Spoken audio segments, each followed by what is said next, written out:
Assalamualaikum warahmatullahi wabarakatuh dan salam sejahtera. Salam K.A.S.I.H, salam IPGKTHO Kelas Pertama 2025. Salam Malaysia Madani. Alhamdulillahirrabbilalamin. Wassalatu wassalamu ala ashrafil anbiya wal mursalin wa ala alihi wa sahbihi ajma'in.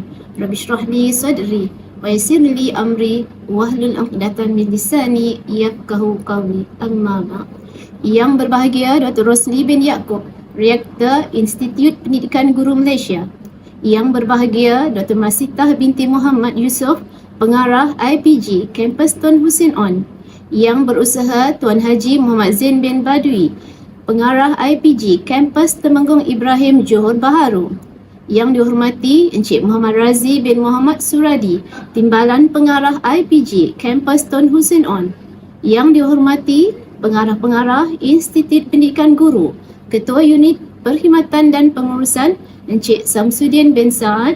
Yang dihormati guru-guru Sekolah Kebangsaan dan Sekolah Agama Negeri Johor. Yang dihormati ketua-ketua jabatan, ketua-ketua unit, para pensyarah, semua warga maya IPG Kampus Tun Hussein On, serta tuan-tuan dan puan-puan, para pembentang serta para penonton sekalian. Saya selaku moderator pada hari ini dari Jabatan Ilmu Pendidikan IPG Kampus Tun Hussein On, Batu Pahat, Johor. Alhamdulillah, setinggi-tinggi kesyukuran kehadrat ilahi kerana dengan izin dan limpah kurnianya, Persidangan Inovasi Pendidikan Islam peringkat Antarabangsa kali pertama 2023 dapat dijayakan. Bagi memberkati majlis, marilah sama-sama kita membacakan Ummul Kitab Al-Fatihah.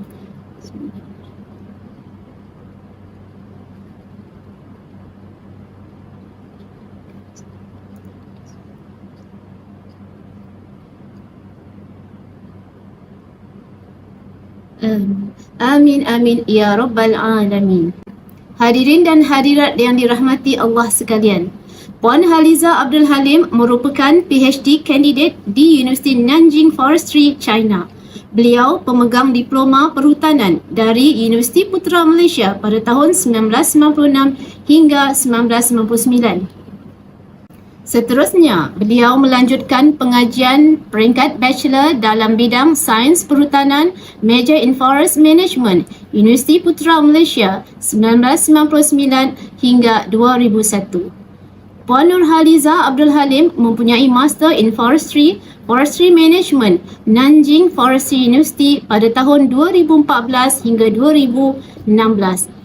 Kini, Puan Nur Halizah Abdul Halim merupakan PhD candidates dalam bidang Forestry Management, Nanjing Forestry University. Kepakaran Puan Nur Halizah Abdul Halim adalah dalam bidang pengurusan hutan asli. Banyak pencapaian telah dilakar oleh Puan Halizah Abdul Halim. Antara pencapaian beliau ialah memenangi pertandingan Oral Presentation 2021 di International Academic Forum on Green, Low Carbon and Sustainable Development Anjuran College of International Education, Nanjing Forestry University, China, serta berjaya ke semifinal dalam pertandingan 3 Minutes Thesis Competition anjuran The University of British Columbia, Vancouver, Canada. Pengalaman beliau pada tahun 2004 berkejaya di bidang perhutanan Semenanjung Malaysia dalam bidang perhutanan. Pernah bertugas sebagai penolong pengarah ladang hutan, penolong pengarah hutan bakau kayu, pegawai hutan daerah, pensyarah kanan Institut Latihan Perhutanan, penolong pengarah penilaian sumber hutan, ketua seksyen kompetensi dan pernah menanggung tugas sebagai ketua Institut Latihan Perhutanan sebelum melanjutkan pengajian di peringkat PhD.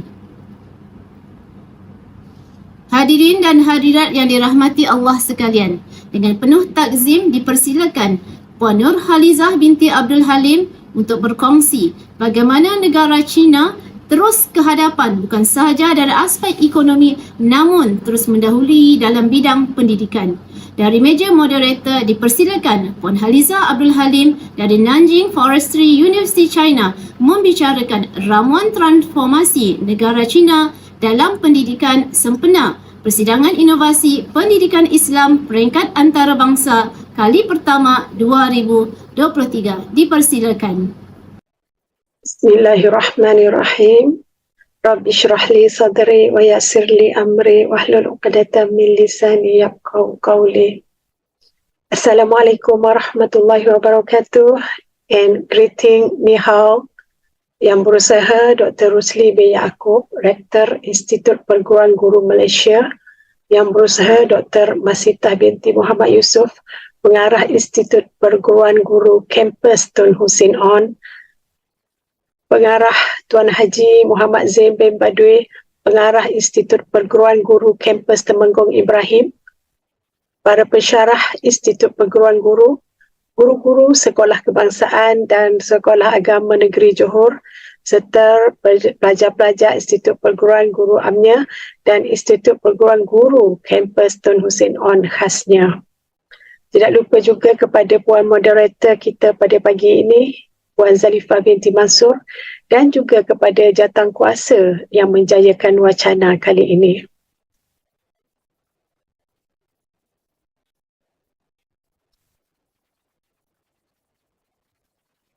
Tajuk pembentangan saya pada hari ini adalah Ramuan Transformasi Negara Cina dalam Pendidikan. Okay, I will deliver my presentation in English and Bahasa, and I hope this will be fine. In this presentation, I will be covering a variety of topics including map of China, philosophy of learning, the main driver of China transformation, also China innovative approach to teaching and learning, and also the role of technology in education. As someone who has studied in China, I can speak to the unique challenges and opportunities studying in a foreign country. Finally, I will discuss the lesson that can be learned from China education system. So let's begin with our first topic. Is the map of China, which will give us a better understanding of the country geography and its diverse culture. So, what can you observe from this picture? Yes, we know that China has a really big land and large population. The shape of China on the map is often described as resembling a rooster or a chicken due to the country's distinctive shape. The unique shape has made China easily recognized on maps and has become an iconic symbol of the country. Alright, have you ever used product from China? We must be having stuff made in China because now China is a big economic country in the world. All of the country in the world must be existing products imported from China. And now China not only imitates product but also innovation country in industry field. So what are the factors that influence this? Of course, education is a primary and fundamental factor for a civilization and for country. Today we will explore how China formula has made it an economic global superpower and advance its education system. The philosophy of learning in China is deeply rooted in Chinese Shui words. Shui in Chinese means study or learn. Shui words has a philosophical meaning. Shui originally means that the body imitates other birds. Leather is used as human beings imitating learning. Why? C. We say that why XI is C. Originally means that the body practice flying and leather is used as human beings practice or review or learning things.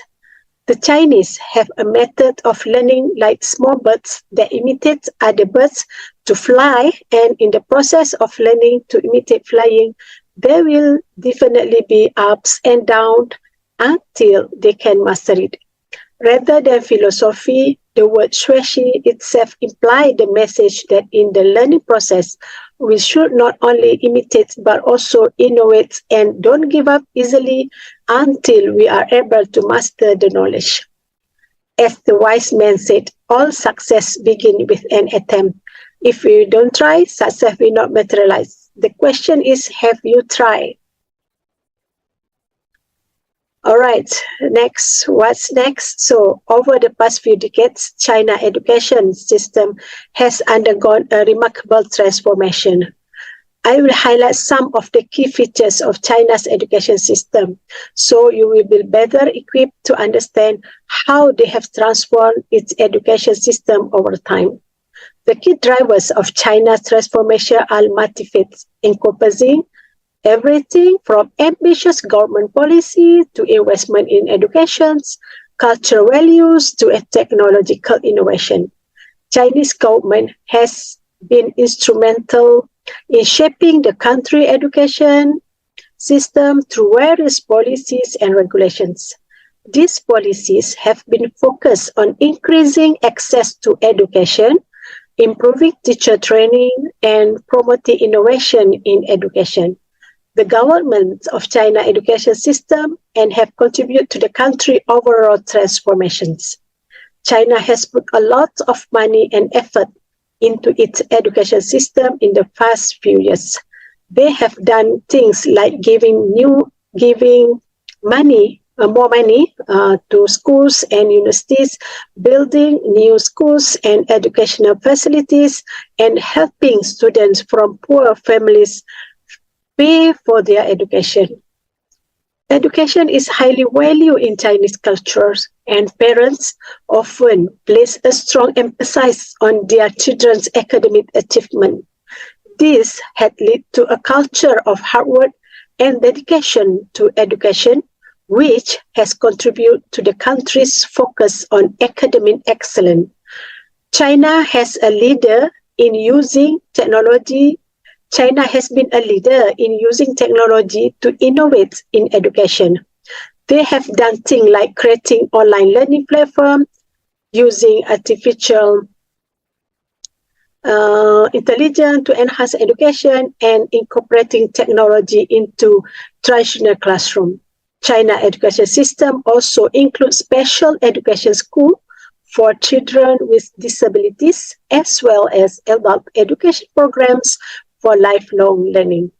Understand these key drivers is essential to understanding China's place in the world today.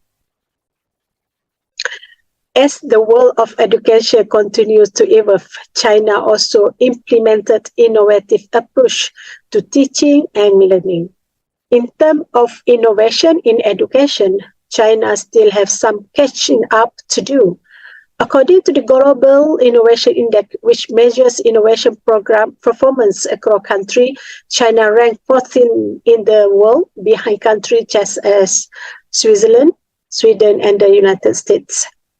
Among innovative approach to teaching and learning are project-based learning, which is an approach to teach and learning that involves students working on real-world projects or problems, often used to help students develop critical thinking skill, teamwork skill, and problem-solving skills. Second is blended learning, which is combined traditional classroom and online learning. Approach allows students to access course material online, collaborate with other students, and receive personalized feedbacks from instructors, frequently used in language learning and other subjects, to help students stay motivated and engaged. Watch lecture and read materials online, then use class time for discussion, collaboration, and hands-on activities.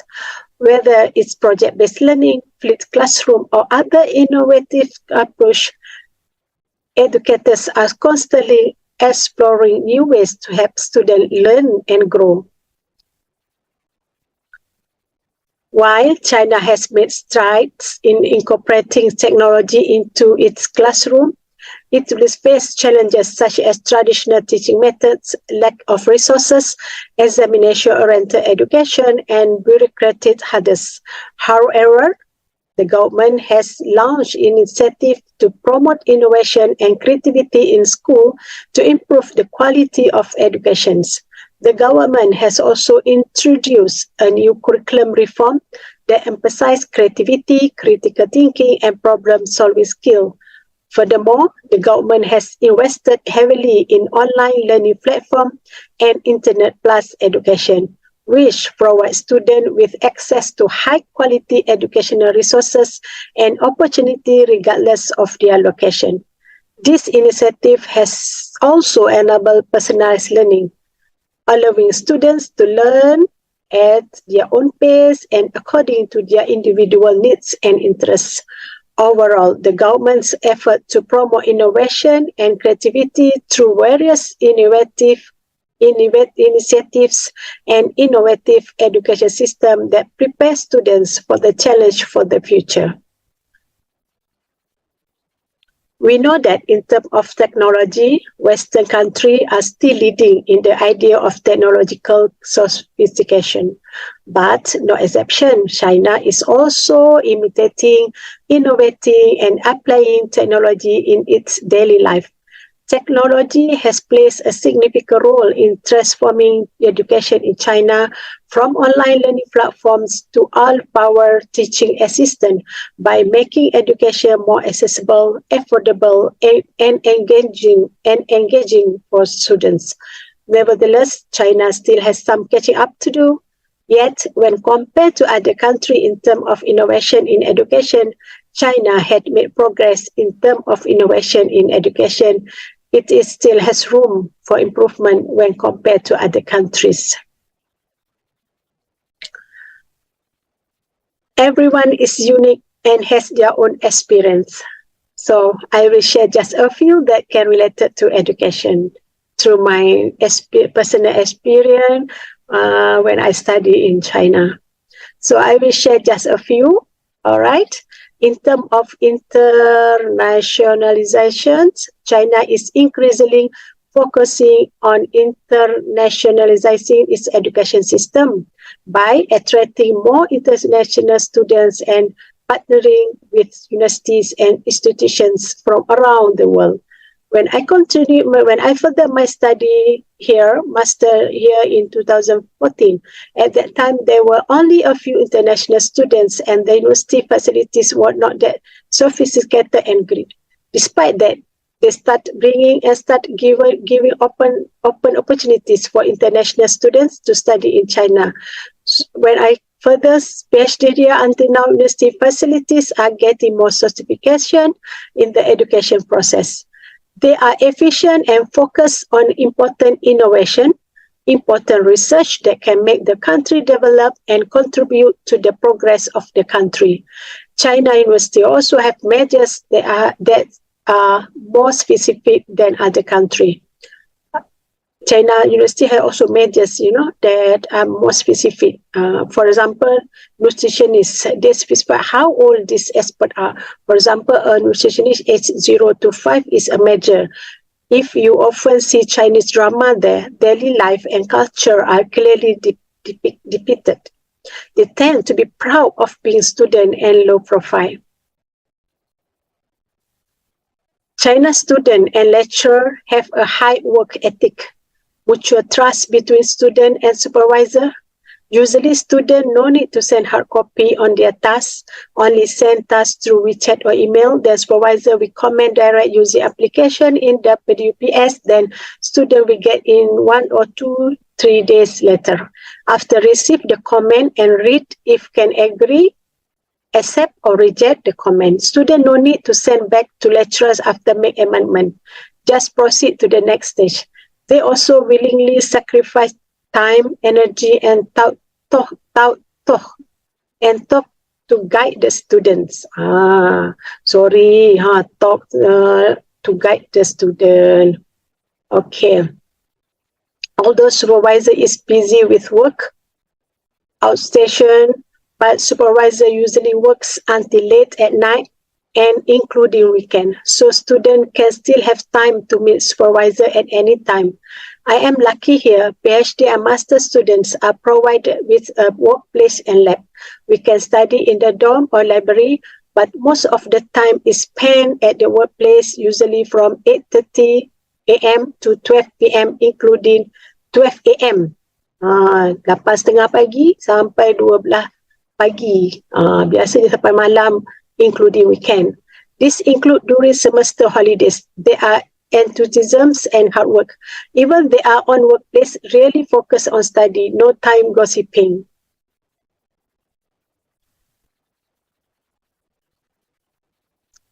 So, supervisor also arrange weekly meeting for their students to present project progress, present related article that they read and related, and make two-way communication among students.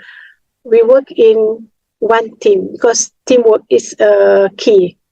Only there is no weekly meeting during the semester break, but semester break also we have to go to the workplace for study. No semester break for PhD and master in here. Usually the semester break will attend related convention or seminar. Okay, this is the true that I explore here, that they are, what I can say the most interesting aspect is that they cultivate naps, which is some studies say that naps have many benefits. As we know, Islam also in the Sunnah of Rasulullah sallallahu alaihi wasallam to sleep during the day. Here I have list some of the many benefits of napping. In Chinese culture, from kindergarten to university students to worker, they always take naps even for a few minutes. So as we can read in the PowerPoint, there are so many benefits from taking a nap in afternoon.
And then the others healthy habits that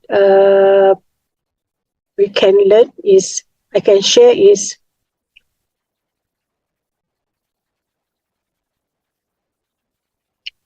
maybe it's common for us, but many scientific studies say that walking can affect human cognitivity ability. Again, the sunnah taught by the messenger of Allah has been practiced by them, and this is a factor that contributes to their intelligence.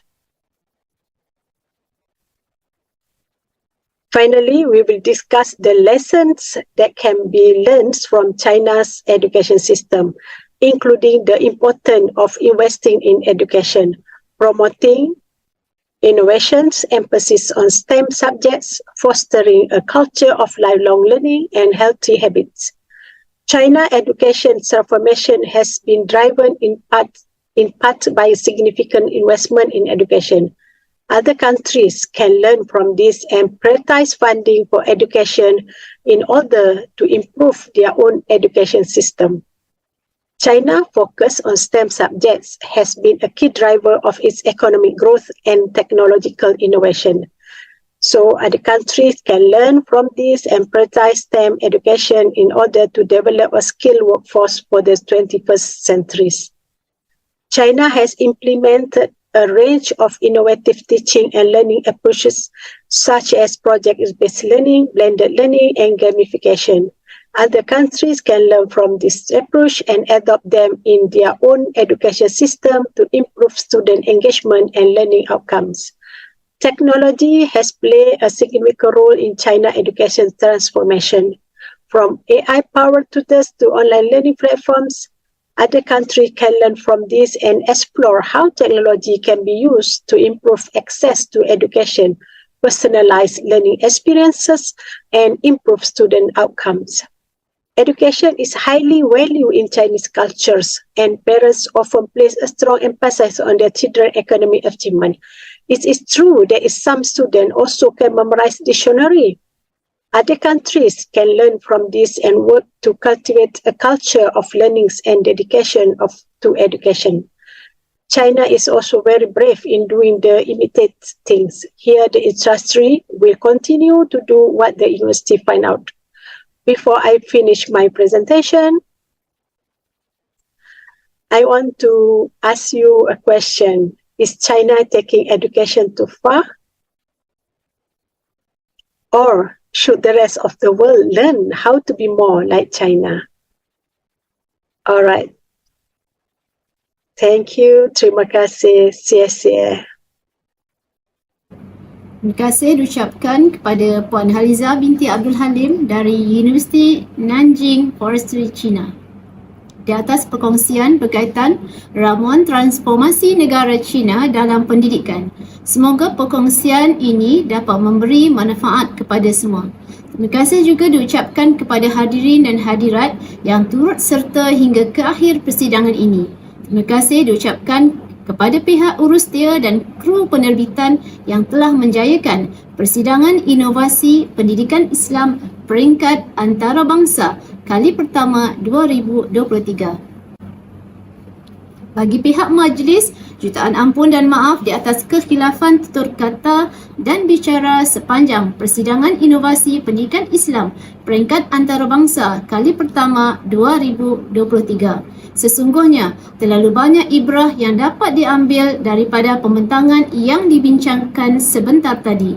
Antaranya kepentingan qailullah ataupun nap ataupun tidur seketika di waktu tengah hari ialah antara punca ataupun kunci utama kejayaan kepada transformasi pendidikan di negara China yang maju dengan progresif.